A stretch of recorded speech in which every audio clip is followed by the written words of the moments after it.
네, 여러분 안녕하세요. 미술 감상과 비평 이제 10번째 시간이죠 벌써. 이제 뭐 아마 이제 수요일 날 이상 없이 계약을 한다면 이제 온라인 강의는 이제 여기가 끝이겠죠? 아마 지금 1반은 여기까지 들을 텐데 이제 다른 반 친구들도 진도 때문에 여기는 아마 들어야 될 것 같아요. 예. 그래서 아마 이제 마지막 강의가 될 것 같은데 지금 또 모르겠습니다. 지금 뭐 이태원에서 계속 늘어나가지고 아마 이제 좀 늘어날 수도 있고 뭐 잘 모르겠습니다.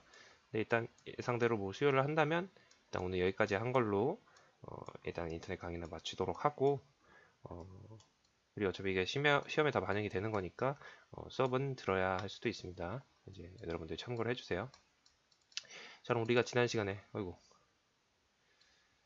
지난 시간에 잠시만요. 이게 지난 시간에 독일 공장 연맹에서 저 뭐야 무테지우스랑 그리고 반데벨데 이렇게 둘이 대립하는 그 양상에 대해서 배웠죠. 그래서 무테지우스는 하나의 뭐라 그랬어요? 규격화를 주장을 했는데 반데벨데는 규격화에 반대를 해서 어떤 작가나 그 예술가의 창의성을 좀 중시해줘야 된다. 양식이라는 것은 미리 사전에 정의를 해놓고 나서 그리고 나서 이제 그 뭐야 하나의 양식을 만들 수는 없다고 했어요. 어? 여러 가지 스타일들이 이렇게 있어서 작가의 창의성에 의해서 다양한 스타일들이 나오고 그 스타일들이 사회에 의해서 인정을 받아서 하나의 양식이 되는 것이지 처음부터 어떤 양식을 만들자 하고 그 전체가 이렇게 주장을 한다고 해서 그게 하나의 양식이 되는 것은 아니라고 했어요. 데스텔린 뭐였죠? 혼란스러운 전쟁 시기 속에서 어떤 질서를 부여한 완전 규칙적인 어떤 형태를 지향을 했다 그랬어요. 그랬는데 그 가장 규칙적인 그 미술의 조형 하나의 사조에서 신조형주의라고 했죠. 거기서 이제 몬드리안의 어떤 그 회화 이념을 적극적으로 받아들여가지고 그 데스테일이라는 그 새로운 스타일, 그 양식이라는 뜻을 가진 이 용어를 만들어서 그 몬드리안의 회화 이념을 건축이나 어떤 우리 삶에 있어서 전반적인 회화 요소에 적용을 해가지고 디자인을 제작을 했다 그랬어요. 그래서 이 리트벨트 의자가 어떻다 그랬어요? 지금 여기에 있는 뭐 손 바지라든지 아니면 뭐 이런 다리들 이런 거를 직선성을 강조하기 위해서 요 외부에 이렇게 튀어나오는 부분들을 원래는 없애야 되는데 그쵸? 이건 기능적으로 불편하잖아요. 이게 걸리게 되고 이런 거를 일부러 더 강조를 함으로써 뭐라 그랬어요? 아 이건 선으로 조합되어져서 수직과 수평선이 수평, 수직선이 조합되어져 가지고 만들어진 하나의 뭐라 그랬어요? 몬드리안의 회화 이념이라고 했죠. 그래서 사만색도 여기 들어가 있네요. 여기 빨간색 등받이랑 여기 보시면 파랑색 뭐라고 하죠? 받침? 의자 받침? 예, 앉는 곳. 예. 그리고 이 검은색 부분, 이 한 부분에 한 부분마다 이렇게 노란색으로 처리를 했다 그랬어요. 자, 이제 바우하우스를 볼 건데 이게 원래는 디자인에서 제일 중요한 그런 사조예요. 근데 책에는 좀 이렇게 단순하게 나와 있네요. 그래서 이 바우하우스는 크게 세 시기가 있는데 뭐 바이마르 시절, 데사우 시절, 베를린 시기 이렇게 크게 세 가지가 있어요. 이거는 이제 이 친구들이 계속 이렇게 그 한 장소에 있지 않고 이동을 하게 되는데 그 이동할 때마다의 시기를 의미를 합니다. 근데 책에는 이게 네, 안 나와 있는 것 같아요. 근데 어쨌든 이 친구들은 뭐냐면 모든 디자인을 통합을 해서 하나의 건축물을 짓는데 그 어떤 조각가라든지 아니면은 뭐 공예가 그리고 또 건축가 그리고 뭐 회화 그림 그리는 사람들 그렇게 모두가 다 통합을 이루어 가지고 화합을 해서 하나의 완성된 건축을 제작을 해야 된다고 주장을 해요. 그러면서 여기 보시면 그런 게 또 나와 있나? 그런 거 안 나와 있네요.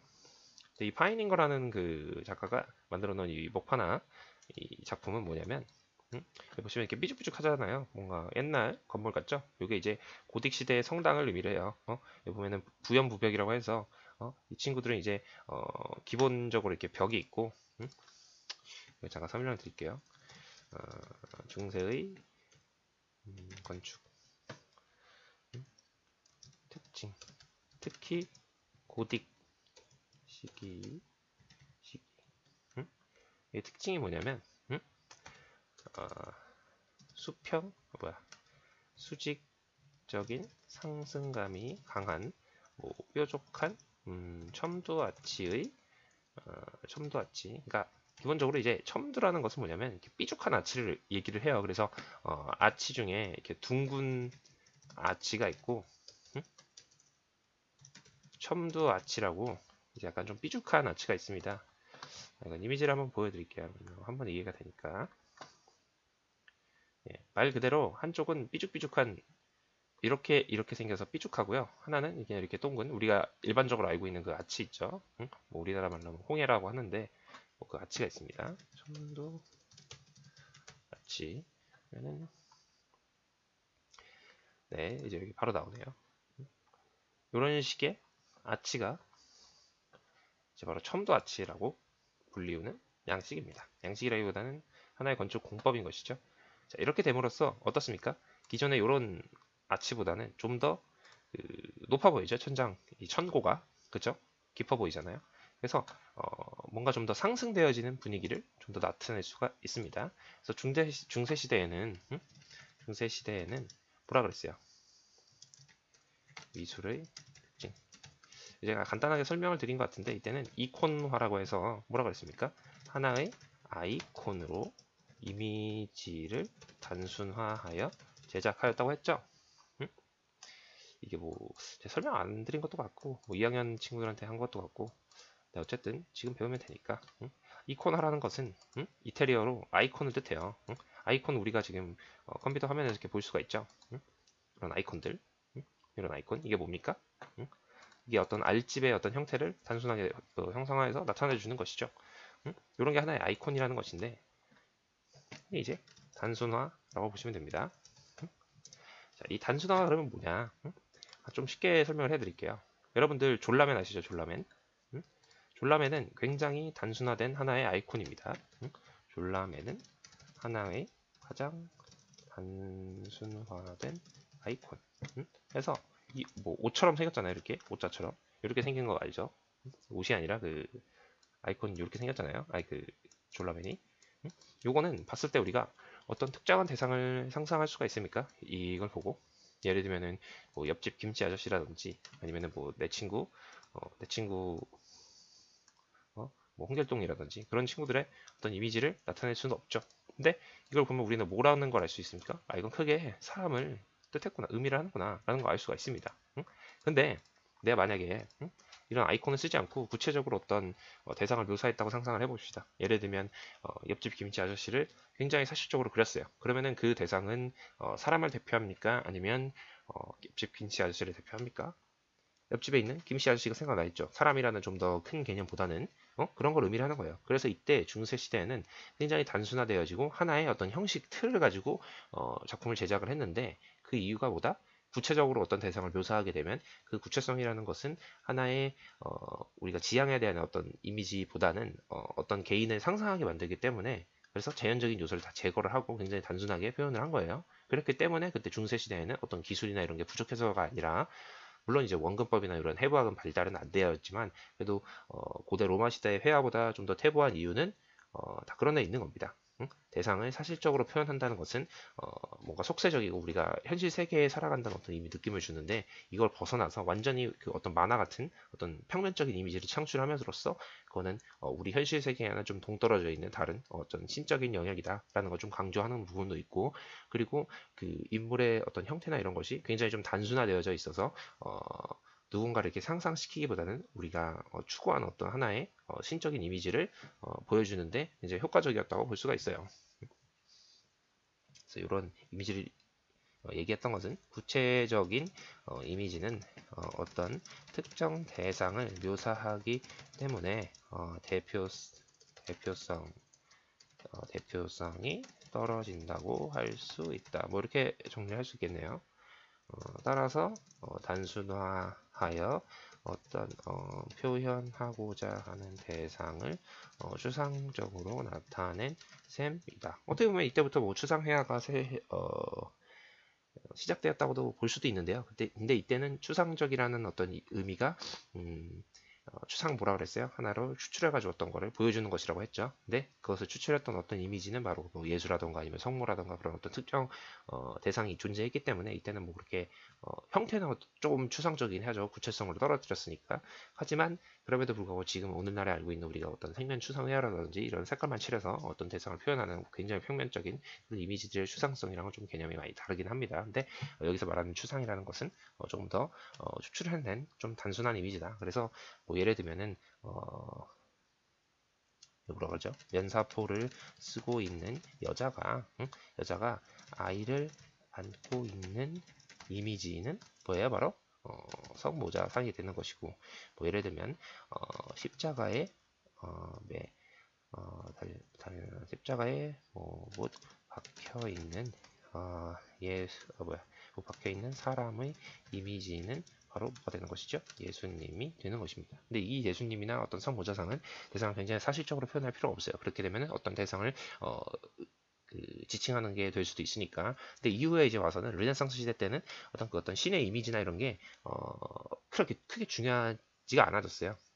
그게 이제 뭐 신플라톤 사상에 뭐 영향을 받았다고 하는데 그거는 이제 뭐 좀 나중에 설명하고 대충 설명드리자면 신플라톤주의라는 것은 이제 우리 인간으로부터 어떤 신의 형태까지 도달할 수 있다라는 뭐 일자론을 주장한 게 있는데요. 그게 뭐 이제 플라톤은 그 이전까지 뭐 분유론이라고 해서 이데아랑 뭐 현실 세계 이 두 가지가 있는데 이데아에서 이렇게 약간 부산물로 이렇게 떨어져 나온 것이 이제 현실 세계인데 현실 세계는 그래서 좀 무가치하다고 여겨졌어요. 그래서 우리 이 현상에 있는 세계는 다 가치가 없는 뭔가를 다 모방해낸 그런 세상이라고 주장을 하는데 이 프로티노스라는 그 철학자가 만들어 놓은 그 신플라톤주의라는 것은 이거를 뛰어넘어서 이제 뭐 아리스토텔레스를 좀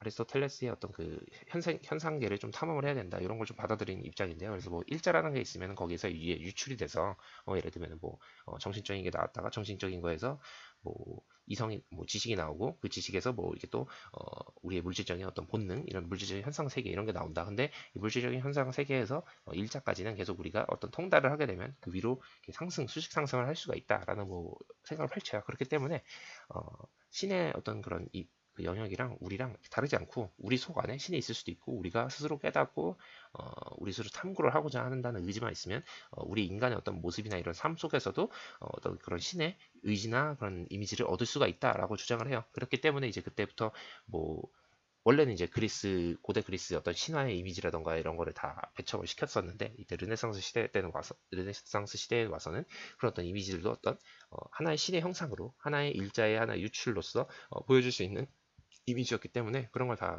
보여주는 거를 뭐 인정을 해줘요. 뭐 대충 이런 내용인데 뭐좀 자세하게 설명을 하려면은 굉장히 깁니다. 이것도. 그냥 근데 어쨌든 쉽게 설명을 하면은 신플라톤주의라는 것은 우리 주변의 삶에서 어떤 신의 영역까지 도달할 수 있다는 그 사고를 좀 사고를 낳게 하였고 그 덕분에 우리가 그 이전까지는 대상을 저 뭐야 그냥 단순하게 표현을 해서 어떤 신격화를 시켜야 됐다는 그런 거에서 조금 벗어났다고 볼 수가 있습니다. 자, 뭐 이러다가 다 하겠네요. 중세도. 이제 이거 넘어가고. 그래서 어쨌든 이때는 제가 하고 싶은 얘기는 뭐냐면 이렇게 대상을 구체적으로 표현하기보다는 하나의 이미지로 정의하여 우리에게 이해하기 쉽게 표현했다. 그러니까 대상을 사실적으로 묘사하는 데는 관심이 없었다. 그래서 이러다 보니까 그 전까지 성당에서 벽, 벽화에 단순한 이미지를 통해 우리에게 시각적 즐거움을 주는 것이 나중에는 뭐로 되냐면 완전 더 추상화가 되는 거예요. 그래서 아예 신은 빛이라는 그 어떤 사고까지 도달을 해요. 그래서 중세에는 그 왜 우리가 고딕 성당 가서 보시면 지금 뭐 프랑스에도 많이 있죠. 도트르담 성당이라던가 아니면 샤르트르 성당이라던가 그런 데 가시면은 그리고 뭐 우리나라에서는 대표적인 고딕 건축이 이제 그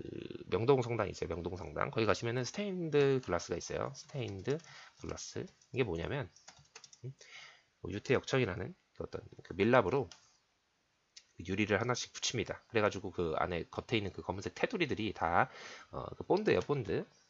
스테인드 글라스 뭔지 아시죠? 이게 뭐 스테인리스 글라스라고 뭐 쓰시는 분들도 있는데 그거랑 다릅니다. 이제 여기서 보시는 이런 화려한 이미지 있죠? 이런 것들. 요거는 이제 철인데 철 말고 여기 보시면 이렇게 검은색 선들이 이렇게 다 들어가 있죠. 이게 다 그 유태엽청이라는 그 시커먼 밀랍 종류를 의미를 해요. 그래서 그거를 가지고 유리 조각을 이렇게 다 이어서 붙인 겁니다. 이때 하나의 거대한 유리를 만들기는 어려웠으니까 기술적으로 그렇기 때문에 어떤 비용적인 문제라든지 그런 걸 좀 보완하기 위해서 이렇게 유리 하나에 큰 유리판을 만들고 싶었는데 그 큰 유리판에 어떻게 했다? 조각난 유리들을 이렇게 붙여가지고 하나의 이미지를 만들었다. 근데 이걸 왜 만들었냐면 이거 하나가 이제 이렇게 이미지를 넣은 것들도 있지만 이렇게 아예 빛으로만 추상적으로 표현했죠. 지금 여기서 뿜어져 나오는 이건 이제 비둘기인데 비둘기는 이제 예술을 상징하기도 합니다. 그리고 성령이라는 저 뭐야 왜 성부와 성자와 성령이라고 하죠. 그리고 성부는 뭐예요? 하느님을 얘기를 하고 성자는 뭐예요? 예수님을 얘기하고 성령은 뭐예요? 우리가 이제 뭐 그 성적인 영혼 뭐 그런 걸 얘기를 합니다. 성스러운 영혼 그런 걸 얘기를 해요. 그래서 우리가 흔히 트리니티라고 하는 삼위일체라고 하죠. 그 삼위일체가 성령, 성부, 성자 이거잖아요. 어쨌든 그 이미지를 이제 표현을 한 겁니다. 그래서 이때는 스테인드 글라스를 통해서 뭘 표현했냐면 빛으로 신을 묘사하는 단계까지 들어가게 됩니다. 그래서 빛으로 신의 어떤 이미지를 묘사를 하게 되는 거예요. 그래서 그러다 보니까 건물에 그 빛이 많이 들어와야 되겠죠. 그래서 그 첨도 아치가 등장을 한 게 좀 더 층을 높여서 우리 천장을 이렇게 높이면은 높은 천장에서 빛이 이렇게 위에서 내리쳐 들어오시면은 그 안에 있는 내부 건축물이 더 밝아지겠죠. 그런 걸 추구하기 위해서 이 고딕 시계는 굉장히 건물을 높게 지으려고 해요. 그러다 보니까 이전 이제 미술이 로마네스크인데 그 로마네스크 시대 때는 벽이 굉장히 두꺼웠어요. 두꺼운 벽. 벽이 두꺼운 이유가 뭐였냐면 기둥의 역할을 했기 때문이야. 근데 이제 부연부벽이라고 해서 그 벽은 얇게 하고 벽 옆에 외부에 벽 외부에 추가로 부벽 그러니까 도움을 주는 벽을 달아서 우리의 건축물을 벽을 얇게 제작할 수 있게 되었습니다. 그래서 이제 좀 더 건물이 가볍고 그리고 좀 더 높아지게 된 거예요. 그래서 이 교과서를 다시 보시면 이 파이닝어라는 이 화가가 만든 보시면 옆에 있는 요게 있죠. 요게 이제 부연부벽이에요. 그래서 여기 보시면 이렇게 해서 여기 주벽이 있고 그 벽을 이제 지탱해주는 이 부연부벽을 옆에다 다른 겁니다. 그래서 요 이미지랑 어떤 삐죽한 이런 첨도 아치라든지 아니면은 뭐 높은 이 첨탑, 수직 첨탑 이런 걸 보시면 이건 고딕의 성당의 이미지를 가지고 왔다라는 걸 볼 수 있어요. 근데 왜 바우하우스라는 있던 현대 건축이 와서 왜 중세 시대 때 추구했던 이런 고딕 건축을 왜 묘사를 했고 왜 이거를 바우하우스의 창립 선언문의 사파 중에 사파를 뭐 이런 걸 넣었는지 이해가 안 되시죠? 근데 이걸 넣은 이유가 있습니다. 왜 그러냐면 이때 당시에 성당이라 하면 여러분들이 이제 나중에 뭐 고대 유적지에 프랑스 이런 데 놀러 가시게 되면은 그 성당에 가면 여기에 굉장히 화려합니다. 그래서 이거는 건축뿐만이 아니라 여기 보면 조각도 달려 있고요. 그리고 회화 그림쟁이들이 여기 안에다 뭘 합니까? 그 안에 이제 삼면화라고 해서 그림을 그린 어떤 나무 판넬에 그림을 그린 다음에 그걸 이제 뭐 덮어가지고 이동할 수 있게끔 만들어요. 그래서 뭐 이제 말로 설명을 내가 보여드리겠습니다. 인터넷이 돼가지고 보여드릴게요. 이런 그림이 있어요. 여기 있는 것은 이제 현대의 삼면하고요. 이거는 이제 뭐 베이컨이라는 화가의 작품이네요. 이런 거는 이제 현대 미술이니까 얘네가 이제 이런 이미지를 채용을 한 건데 이제 설명드릴게요. 여기 더 좋은 게 있네요. 자 이거 보세요. 이건 이제 르네상스 초기 때 이제 그려졌던 작품이에요. 근데 이 그림 보시면은 여기 이미지가 하나 있고 양옆에 또 이미지가 있죠. 그래서 문을 열고 뭐 이런 얘네들이 이제 후원한 애들인데 그 후원한 애들이 이렇게 들어가면 그 수테고지라고 해서 그성 미카엘 천사가 이제 그 마리한테 와서 당신이 이제 동정녀지만 뭐 예수님이 잉태를 했다 뭐 이런 걸 보여주는 거예요. 그리고 옆에 있는 이런 어떤 공방에서 뭔가 작업하는 모습은 우리의 어떤 현실 세계를 좀 의미를 하는 거고 뭐 어쨌든 이 그림의 의미는 이제 떠나서 이 형식만 보자고요. 이게 3면이라고 하는 것은 면이 몇 개요? 3개죠. 3개죠. 근데 이 어떤 특정한 시기가 되면 이 수태고지라는 이 장면을 크게 펼쳐서 보여주기도 하고 아니면 이걸 닫아가지고 이제 닫으면 또 하나의 이미지가 또 보입니다. 이 뒷면에. 그래서 다른 이미지를 보여주기도 하고 혹은 이제 이미지가 없는 것도 있어요. 그러면 이제 닫게 되면 그냥 아무것도 없습니다. 그래서 어떤 뭐 미사 시간이라든지 이럴 때만 딱 꺼내가지고 이렇게 딱 펼쳐놓을 수 있는. 근데 고딕 시대에는 뭐라 그랬어요? 응?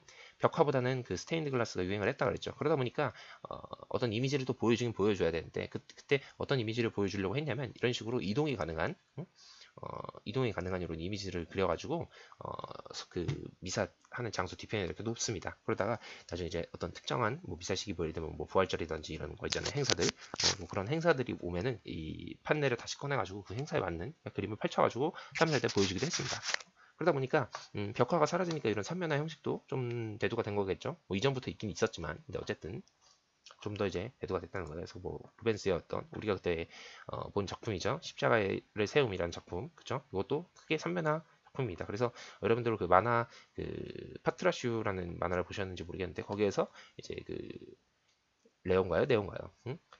네로인가요? 뭐 하여튼 그 친구가 죽기 전에 꼭 보고 싶다고 얘기했던 그림 중에 하나가 바로 이거죠. 응? 응? 이것도 이렇게 삼면화 형식을 취하고 있습니다. 이렇게 세 개의 면으로 되어 있죠. 그래서 한 닫았다가 펼쳤다가 하는 용도입니다. 근데 그게 왜 만들어졌냐면 그 어떤 고딕 성당에서 그 벽에 벽화를 좀 이제 그리기를 좀 지향을 하니까 지향을 하다 보니까 뭐 이런 식으로 이동이 가능한 목판에 그린 그림이 유행을 하게 되었다. 그래서 이 파이닝거라는 작가는 그런 의미에서 방금 뭐라 그랬어요? 그러다 보니까 고딕이라는 이 성당에는 뭐가 들어가 있습니까? 회화도 들어가 있고 조각도 들어가 있다고 그랬죠. 조각 작품. 그래서 뭐 하나 봅시다. 그래, 성당 하나 보자. 샤르트르 성당. 여기 보시면